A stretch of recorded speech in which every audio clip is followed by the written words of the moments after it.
Next, we're going to Chronon's Charles Clifford. He is live at the scene where baby Brandon was found around 9:30 this morning. Charles joining us live now with the details. I see some crime scene tape up, Charles.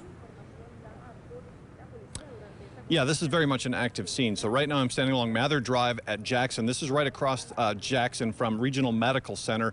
Late this morning, we understand that baby Brandon was found in a home, maybe about 5 houses back from where I'm standing. There's crime scene tape right here, so they're keeping the media back. This is as close as we can get. But we do have some video of one of the suspects being arrested this morning, apparently at this location. Let's go ahead and take a look at that. In total, 3 people have been arrested. As you heard Rob say, we don't yet know the relationship of those people to each other or to Brandon.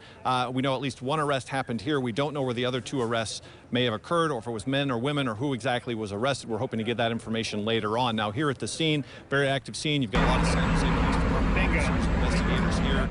You've got the FBI here as well, very active. They've towed away 2 vehicles so far, including 1 white car that was parked in front of the house where the child was found, and the second car was a silver minivan, which matches the description of the vehicle that was put out by the police department. They were looking for it yesterday. It had that white circle on the back. They towed it off and took those 2 vehicles away. They've also removed multiple boxes and envelopes of what we would assume would be some sort of evidence from the home. And so this investigation is still ongoing. They're going in and out of the house.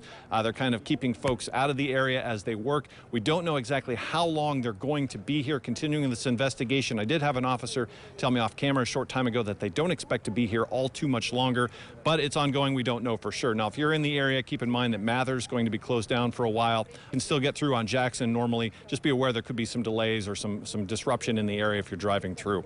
So that's the very latest here in San Jose. Charles Clifford, Chron 4 News. Charles, I'm sorry, I may have missed if you said it.